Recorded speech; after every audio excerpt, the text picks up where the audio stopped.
Welcome to the Queens of Moxie, a podcast all about empowering women to reclaim their moxie, their power.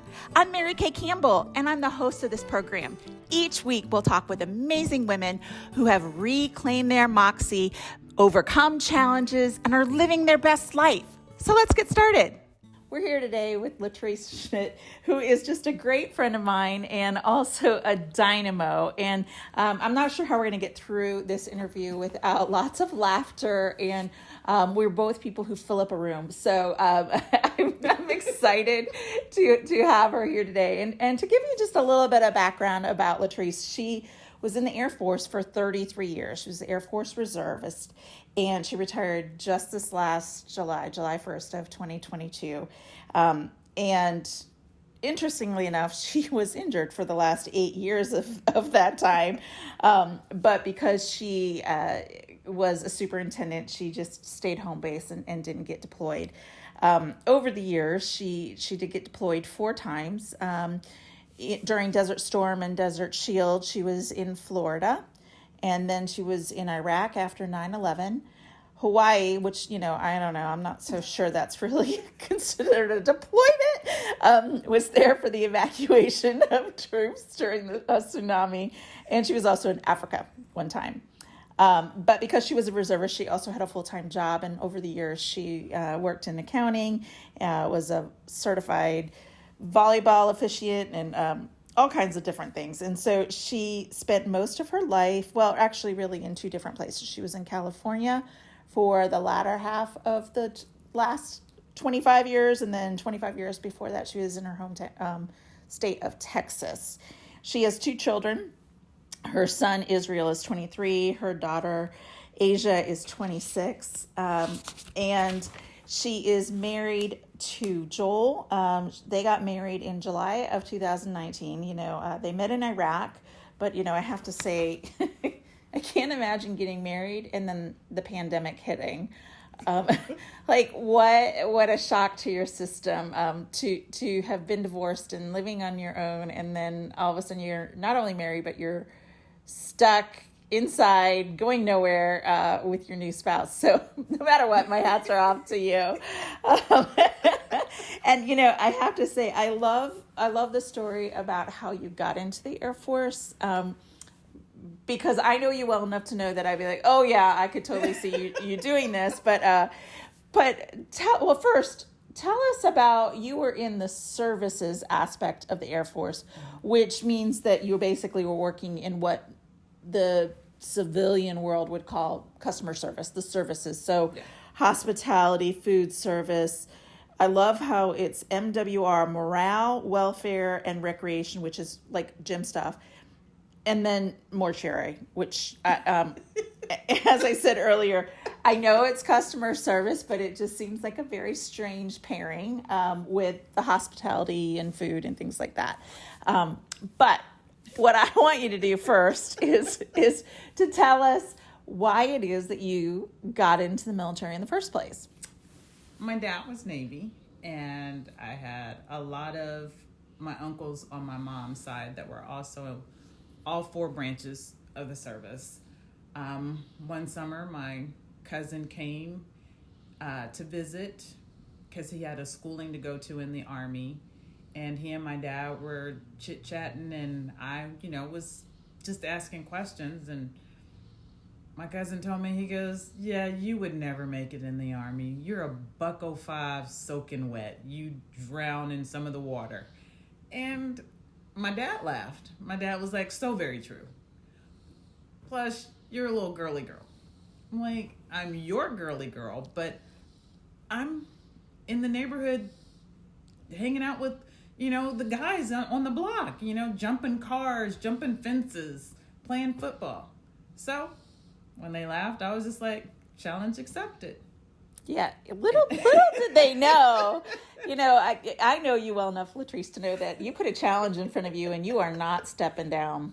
And I didn't. And the funny thing about it was I went, talked to the recruiter, which the recruiter was a friend of the family. So I told him, I said, don't say anything to my parents. I'm just, want to find out everything I can find out. And lo and behold, I was just like, okay, I'm doing this. went home, told my dad, I got an appointment to go to that I need you to come and be a witness. And he had no idea. He thought I was playing. He literally thought I was playing when we got to the recruiter's office and I started swearing in. And my dad was like, this is for real? I was like, it's for real. When I left for basic training, my dad just was so angry at me that he didn't even really see me off. Aww. I literally had to go in his room and tell him goodbye. And he's like, bye. Now, why was he angry? Because challenge accepted. He didn't think I was going to go through with it. So that made him angry that you did? That I did. And I think a little bit, too, was the fact that I was the last child. Yeah. I was the baby girl. Mm-hmm. You know, and now granted, my dad was previously married, so I have 5 other siblings from that marriage, and then my 2 siblings from he and my mom.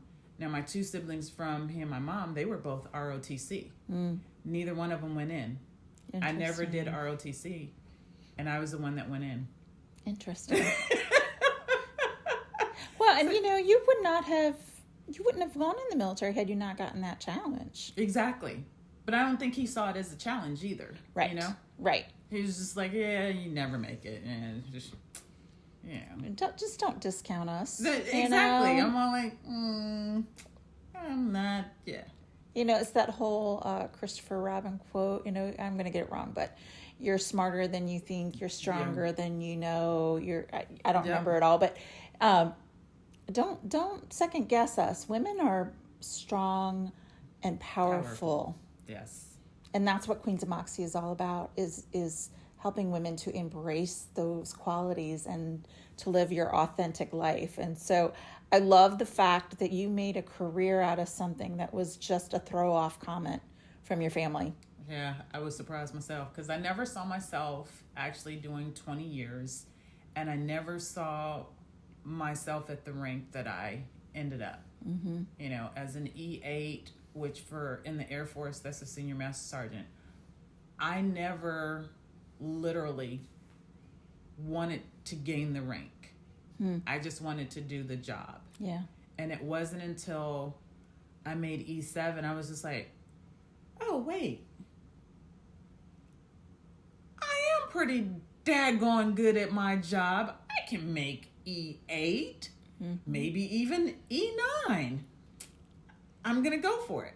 But it took that, as well as, really accepting conversations from not just some of the leadership that I had over my career, but even some of my civilian supervisors. You got it. You just got to see it in yourself. We see it. Right. And so when we give you these tasks and things to do, it's not because we're picking on you or because you're the only one that we know is going to complete the task. It's because we know you can do it and you're going to do more. You're not just going to do what's asked of you. And I never saw that in myself for a very long time because I didn't have that confidence. Yeah, yeah. Well, and do you think that your desire to not only do what's asked of you, but to go above and beyond to exceed expectations, do you think that came as a result of the military, or do you think you had that inherently and the military helped to bring that out even more and shine a light on it? I think I had that inherently just by looking at the things that my mom did as a kid and that my dad, did. They gave us a bar to meet, and you got praised, but you didn't get praised enough to where your head got big. Right. And you thought you were all of that. Growing up, I ran track, and my mother was my coach for me and my siblings. So that's the hardest coach you'll ever have in your life. Absolutely.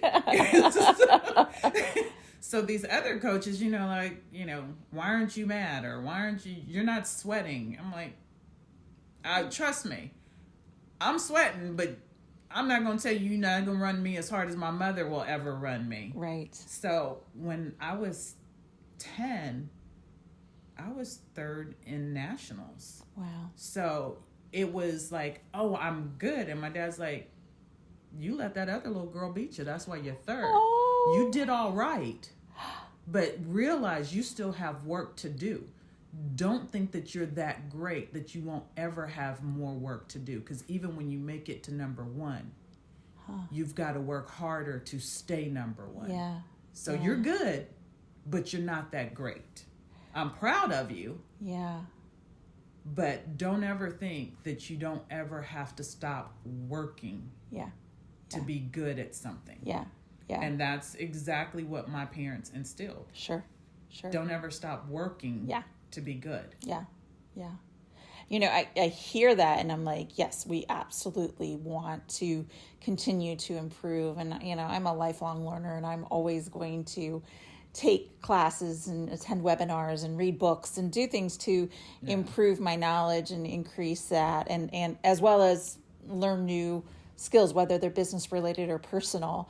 But I am also a recovering perfectionist. Yeah. And so when I hear that, it makes me go, oh gosh, you know, how do you balance that desire to continue to improve upon yourself and your skills and ability while also loving yourself and recognizing that you have value, even if it's not perfect? Oh, I know I'm asking the tough questions. Yeah. I don't know. I think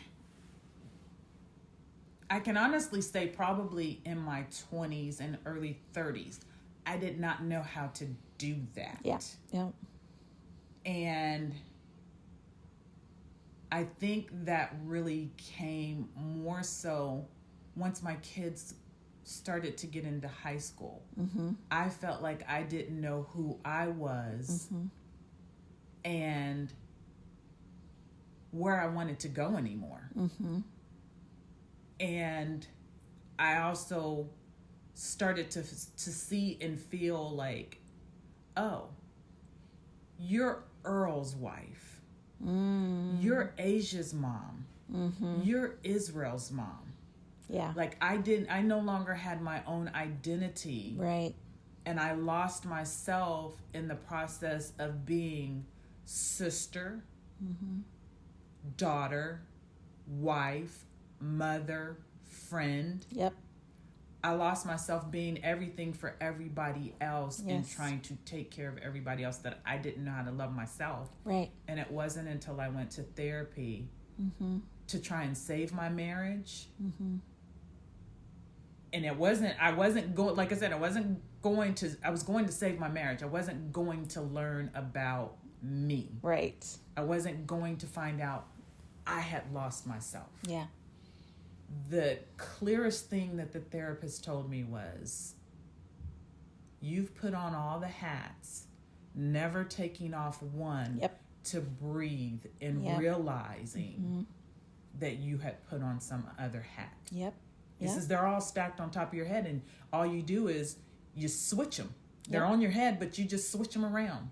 Yes. He said you take the front of this bill and put it here and then you switch it all back and then you put it back. He goes, you don't know who you are because you stopped loving you. Yeah. Yeah. And I had to figure that out. And when I did start to figure that out, everybody started to get disappointed in me. Oh, how tough is that? Exactly. Yeah. Because I started to take care of myself. Right. You know, and Queens of Moxie is all about, you know, we've spent our lives pouring into everybody else, filling up everyone else's cups. And, you know, for me, it took getting in that car accident to stop and get off that treadmill. Yeah. And my goal is for other women to come to that love, that self-love without the traumatic event. Right. You know, whether it's a car accident, a cancer diagnosis, a divorce, whatever. So it's impressive that you discovered this and made the changes. But you also discovered it because you were trying to save your marriage. Right. And if I'm not mistaken, that was your first marriage, right? Yep. And it did end. And it did end, yeah. And you know, so often we get married really young and we don't even really know who we are, and we go through life and we have kids and we have careers and we do these things, and then you wake up and you go, I don't know who I am, let alone who you are. Well, not only that, and you find yourself changing Yes. for others, whether it's your spouse, your Right. whatever significant other, your kids, Right. your siblings, your parents. You find yourself truly changing to fit in their mold. Right. Forgetting that you removed yourself out of the mold that you were born in. Right. You may not have known exactly what mold and how you were supposed to perform in that mold. But if you don't know and you mold yourself to what other people want and need, you'll never know the mold that was meant for you. Right. Right. And women do that a lot. We do. We put so much on ourselves.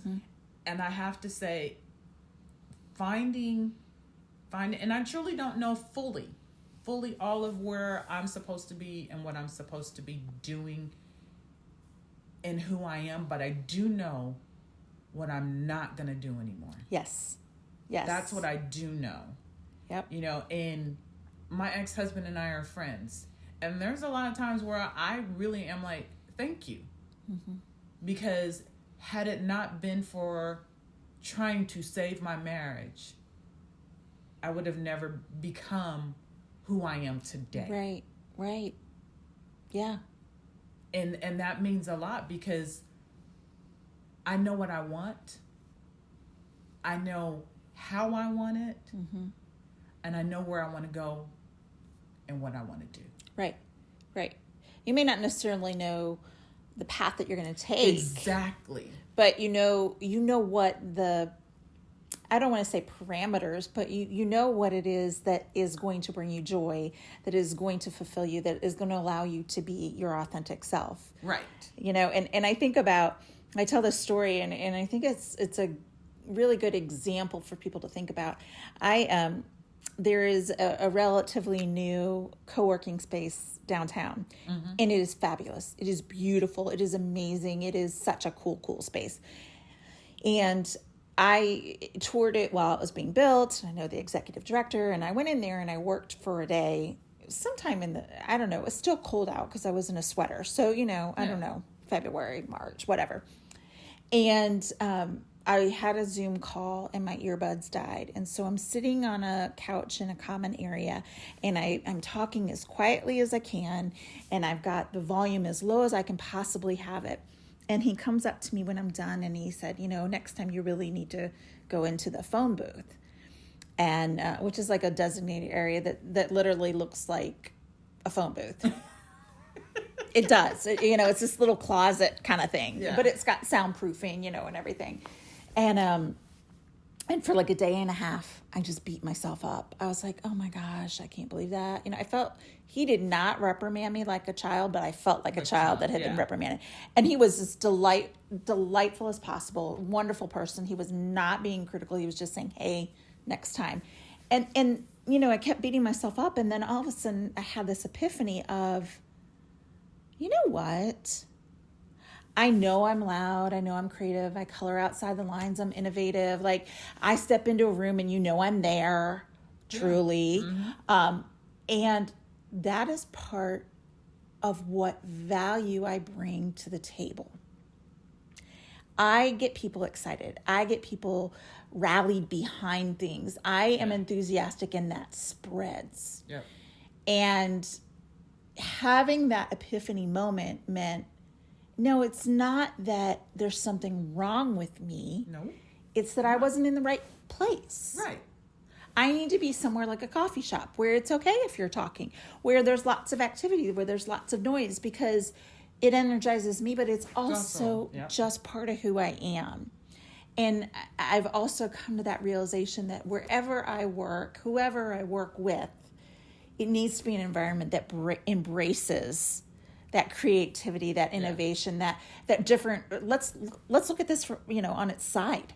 Let's turn it over and see what's making it tick. Exactly. And I think as we get older, the hope is that we can start to really say, okay, yeah, I'm loud for me, and that's where my value lies. No, but it's an and. Exactly. I'm loud, and I know that's where my value is. Exactly. I was told one time by this person, wasn't even my troop, but they were telling me one of my troops was talking about me, and they were like, she's loud and she doesn't do everything like everybody else. They were basically complaining about me. And I told her, I said, you know what? I've always been loud. Yep. I'm the baby of my family. Mm-hmm. The baby gets the gravy, and the only way the baby's going to get the gravy is if you open up your mouth. Yep. And Grandma always said a closed mouth does not get fed. Yeah. So, I don't have a problem being loud. That's who I am. Right. Now, do I try to talk loud all the time? No. But I just got a big mouth. I try not to offend people when I talk, but I'm also that person. Don't ask me if you really don't want to know, because I'm going to be honest with you. I'm not trying to be hurtful, but I'm going to be honest. Right. And if you can't accept the honesty, you might want to look inward, because it's not truly me. Right. There's sometimes I'm very bluntful with it. Yes. Again, I'm getting it out. Don't ask if you don't want to know. Latrice, you are my soul sister. You are absolutely my soul sister. Because I tell people all the time, if you don't want to know, don't ask me. Yeah. Really don't. Because and I'm not trying to be mean about it. No. I'm honest as all get out. Yep. And so I had to bring everybody together to let them know, I'm not here to offend you. The first thing I tell you is, when you walk through that door, I am me.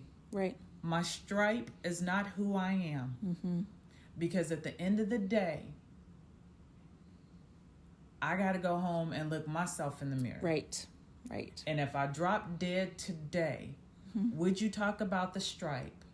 And on my civilian job as a supervisor, would you talk about the position that I held? No, you're going to talk about me as a person. Right. Whether you like me, whether you didn't like me, whether you were convinced to not like me or convinced to like me. Right. All of those are 25%, which makes a whole. So there you go. That's me. Yeah. Absolutely. I'm that whole. And you can pick and choose. In my 20s, early 20s, and growing up, did I really care if you liked me or not? A little bit. I did. There was some people that, I wanted you to like me. Yeah. But for the most part, nope, didn't care. That must be very refreshing, because I don't think most people feel that way, especially that young. That came from my mom and dad. Yeah. They very much so was like, people aren't gonna like you, and it's okay. You are you. Mm-hmm. You're lucky to have that. And everybody don't have to like you. Right. My mother was very much so, if you don't love yourself, nobody else is going to love you. Right. Well, there's a meme that I posted recently. I don't know, it's probably been 6 months, but it had a saying on a wall that said, you don't like everybody, so why do you expect everyone to like you? Let it go. Exactly. Let it go. And I thought, oh my gosh, that is so true. I don't like everybody. So why would I think everyone should like me? Like, that is a silly thought. Yep. And standard that we hold ourselves to. Yeah. Yep. Yeah. And that standard a lot of times pushes us away from the self-care. Mm-hmm. Mm-hmm. I have so much gotten into self-care. I stopped for a while, and it was so funny because my current husband, when we were friends and we talk every now and then, and I would be like, oh, I'm going to go get a massage and I can't wait. I got to go get my pedicure. I'm going to go get a manicure. Oh, I'm going to get my hair done. And he's all, dang, girl, you high maintenance. And I'm like, I am not high maintenance. But he didn't understand a lot of the history behind my massages. I have 2 herniated discs. My back hurts very much a lot of times. And I've just literally gotten accustomed to the pain to where it's like, okay, threshold's up here. So once he actually started to get to know me even much more and took an interest in me, then he realized, oh, you're not high maintenance. You're not even close to high maintenance. You're taking care of yourself. Right. And I'm like, yes, those are things that, do I need to get a pedicure all the time? No. But do I like my feet to look pretty? Absolutely. Do I like them to look pretty for other people? Nope, because it's all about me. Yeah. I like to look at my toes. I don't like people touching my feet, which is funny, but I like to get... Doesn't quite line up, but okay. It doesn't, and I know it, and it cracks him up. He's all like, going to get a pedicure? Yep. You can come along if you like. But I like my toes to look pretty. Right. I like to see the paint. But do you think that as women, we have been sold this bill of goods, told whatever, that taking care of yourself means that you're being selfish? Some of it, yes, but a lot of it, no. More so on the no. And I'm going to go back to what we've seen. Growing up, if you look back as women, we've taken on a lot, and no self-care. Goes back to if you think about your grandmother, your mother, your grandmother, your great-grandmother, and then the stories that you've heard about your great-great-grandmother, just the stories of the women in your family. They didn't do self-care either. They didn't. They took care of everybody. Right. And everything. And when the men were gone and out and about, they handled the household, the farm. They did it all. They didn't know what self-care was. Right. So that's why I'm wondering why. See, I feel like we've been told if you take time for you're you're being selfish. Nope. Because that was just the standard. Right. And as we have grown and matured, we notice, for them, the men would go out, have a drink at the bar with their friends. The women are still home taking care of everybody. I think that the turn came when more women started to recognize, wait, I need just a little break. Yeah. Even if it's an hour, I need a little break. I need to, but here's the thing. A lot of times, even when we take those little breaks, those hours, our minds are still going. Yeah. So is it truly self-care? Are you truly, downloading and letting go to enjoy being with and by yourself, which so many women cannot do to this day. I know. They don't know how to sit and be by themselves. Yeah. I agree. Sad. I agree. Which is sad. How do you get to know you? But you know what? I don't know that I did that before my accident. And right. I think part of it for me is that I've been a single mom since my kids were 2 and 5. They're 17 and 20. So for 15 years, it was all me. Yeah. And the pressure and the responsibility and running around trying to get, one to baseball game and one to soccer and pick up the other one from the baseball game and then go get the one from soccer and miss all of the game because I'm running around. And, and it's that whole idea of if you continue to pour into everybody else, your pitcher is going to be empty and there's going to be nothing left for you or them. Yeah. Or them. But and that's so very true. It wasn't until my accident that I really got my head around what does that mean and how do I do it? I had done mindfulness for 3 or 4 years, maybe longer, but I couldn't meditate. And I, for 15 years, really, I've gone up to the mountain, here in the Blue Ridge, and I've journaled and sat quietly and drew and did some things. So I think in my own way, I did quiet my mind. And long before my accident, my license plate says, "Be still." And it has for years. So I knew the importance of it.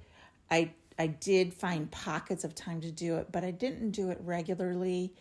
And I didn't rest in the pause as much as I should have or could have. It's not only you. It wasn't only you. A lot of women do that. That's my point. They know I need that time for myself. Oh, I have, this day in October. Yeah. When my schedule allows, Right. That's what I'm going to do. Right. Exactly. And that's what we do. I, in a group chat with 2 of my military girlfriends and my sister, who is the baby of my dad's first set. And the 4 of us, leave messages on Marco Polo for each other because we know we can't all just get on the phone and chit chat. And every now and then, one of us will remind all of us in the group, self-care. Self-care. Don't forget to self-care sometime this week. Yeah.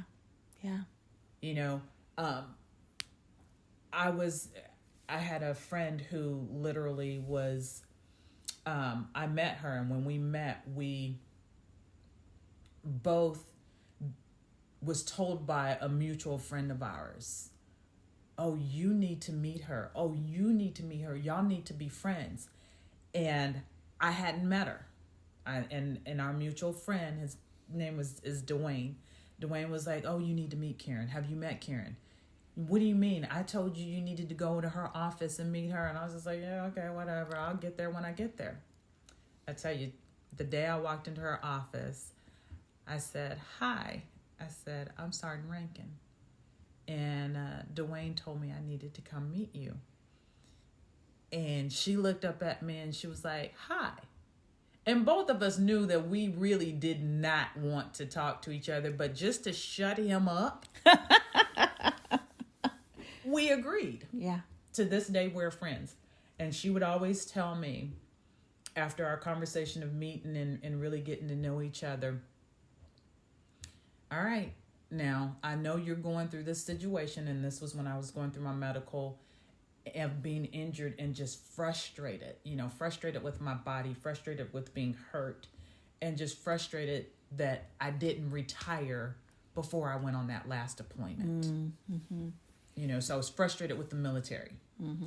And she says, "Even though you're going through what you're going through, you still need to be a blessing to someone else." So I tell my girlfriends and my sister in this group, I say, "All right, at the end of my message, you all be blessed, but more so, be a blessing to someone else today." And then somebody else will come back and say, "Absolutely, don't forget to self-care." Love it. And that's how we end most of our messages.